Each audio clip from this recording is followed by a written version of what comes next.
Whether you decide to take home a puppy or a fully trained protection dog, there are some mistakes you must avoid. Follow this video all the way through and I will share with you the proven rules to pick the ultimate protection dog. Now I've owned, trained and worked with some of the toughest and proven protection dogs here in the UK. Being on the ground working with dogs during the London riots, working at yardie dances and being involved in numerous property evictions with a canine team, facing individuals and groups prepared to use violence to get what they want.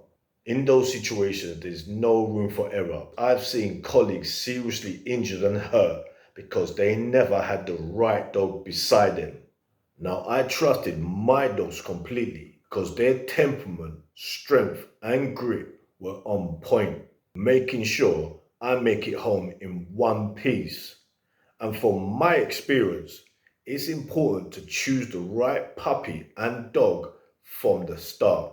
Get it wrong, and all the training in the world won't make one difference. Now, your needs may not be the same as mine, and you may not require the same caliber of dog. But if you're watching this video, I guarantee you that you want your family to be safe and you got things that you want securing. I know you don't want to be stuck with a dog that if someone kicks your gate, that dog freezes. So here are the rules I use to pick the ultimate protection dog. Rule number 1, pick the right breed. I can't tell you the amount of times I've seen people turning up with off-breeds or breeds not traditionally used as guardians or protection dogs. It is an obvious mistake they make time and time again. Sure, they may have a goal, but it may just take them a hell lot of work just to get them to do the basics. Now, there's nothing wrong with personal preference, and there's always exceptions to the rule. I just wouldn't bank on it. Personally, I wouldn't send you out to a gunfight with a flick knife. And I know there's probably a ton of trainers that will willingly train your dog, guaranteeing it that they're going to turn a bus into a Rolls Royce. They'll happily take your hard-earned cash and have another guaranteed desperate client.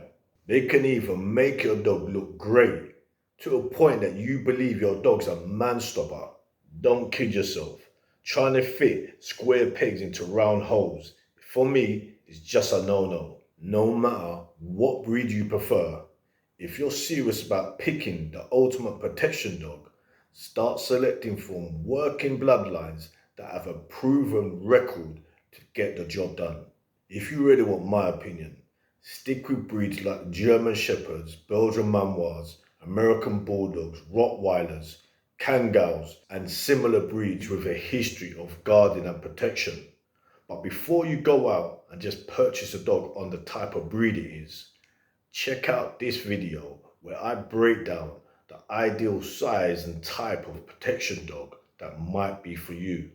Rule number 2, choose the right breeder or seller. Now, this might be the most important part. Get this wrong and you could be in a whole lot of trouble. So do yourself a favor and don't skip this part.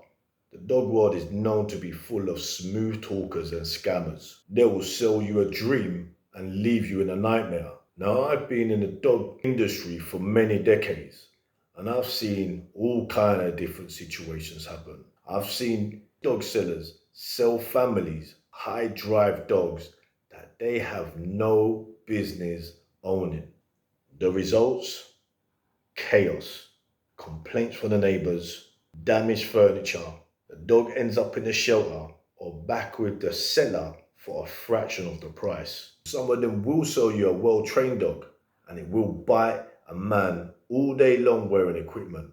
When it comes to real life situation, that dog will be there looking for a sleeve.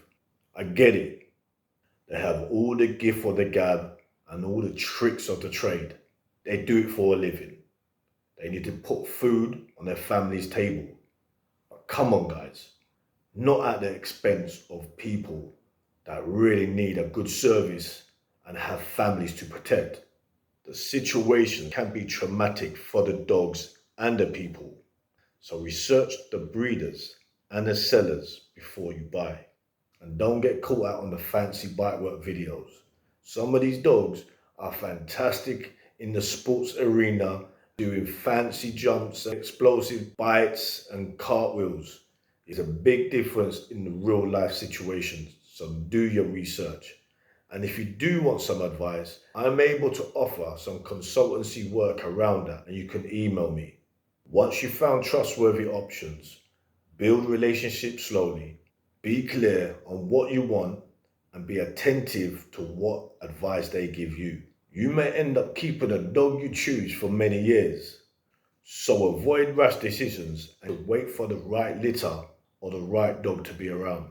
Rule number 3, evaluation. Whether you're choosing a puppy, a green dog, or a fully trained protection dog, the fundamentals all stay the same. Select from working bloodlines and where possible, choose puppies or dogs from proven stock. Now, I'm not necessarily talking about sport titles, but try to use dogs that have actually been proven as personal protection dogs, properly tested security dogs, or police dogs. You want to know that they've got that civil edge to them, that aggressive spark, not nerves, but intent. Don't confuse aggression with strength. Sometimes that's coming from nerves and fear. Uncontrollable aggression has no place in a protection dog. When you're looking on a litter of pups, look at the consistency of the whole litter. Are most of the pups confident, curious, active, have drive, and comfortable coming up to you? I'll much rather pick an average pup from a strong litter than the best pup from a weak litter. In any case, always avoid shy and timid puppies. If you're inexperienced yourself, it may be advisable to go with someone much more experienced, a trainer, a decoy, someone who knows what they're really looking for. The person who you're going to select dogs from, they should be fine with the person, yourselves, testing and evaluating the stock. If they're not comfortable, then tell you what, that's a red flag.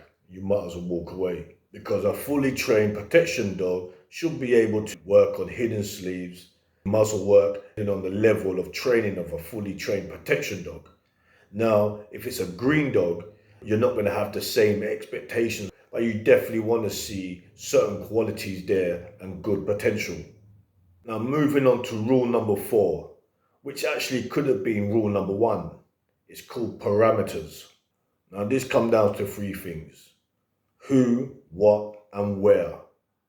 Who else is going to be living in a property or the place where the dog going to come into? What are your expectations and responsibilities? And where is the dog expected to work? I need to get my points across and keep this video as short as possible. If you're going to bring in an adult trained protection dog, you need to seriously think about who else is going to be living with that dog. You need to make sure that that dog's temperament and drive matches your home environment. Do you have kids or any vulnerable people living there? When I say vulnerable, I'm referring to people that could have Down syndrome, an alcoholic or addiction, someone who's got mental health, someone who suffers from seizures. These type of things you really need to think about, because sometimes dogs may not understand or register someone's different behavior. They may know and understand normal and general behavior, but they can be reactive to behaviors they've never seen before. Under these situations, a puppy might actually be a better choice. They can be selected and conditioned to deal with these types of environments and people from a much younger age, and be conditioned to react in a suitable manner. And yes, you may have to be more patient, wait for a puppy to develop and mature to be able to be at a standards to doing personal protection work. And of course, you got to be careful with how you raise the puppy, because even good quality puppies can get ruined by bad handling, something traumatic, or inconsistent poor behaviors from the owners. And yes, at least with adult fully trained dogs, you can test them out fully and see straight away how they perform. You might have to get a reasonable good handover from the trainer or the trader who sells you the dog, so you're fully prepared on how to manage it. So be mindful and assess your own household and your own capabilities and responsibilities on having a fully trained dog. You may have a driving license, but it doesn't mean you're ready to drive a Formula One car. This can be the same if you get a high drive, 100-pound, powerful, dominant dog and expect to be able to manage it, or the people you're living with to be able to handle it. Now let's move on to the what. You need to be realistic and clear on what your expectations are for the dog. You have to be clear on your expectations. Do you expect that dog to be protecting your land and property, protecting you and your family? What exactly do you want that dog to do? What about the where? Where is that dog expected to protect? Is it just in its own territory? Does that dog need to go to different locations, being in the city, being in the countryside? Does it need to go with other people, or is it just you individually? These are all the type of questions you need to weigh up and have a realistic expectation, because dogs are not robots. Even though they are making AI dog robots these days, many livestock guardian breeds will fiercely protect their property with serious intent, all on their own independently. But you can take that same dog and you can bring it out in public, and it may not have the same level of desire to engage in conflict in the same way. It'll be very different with the Belgian Manoir.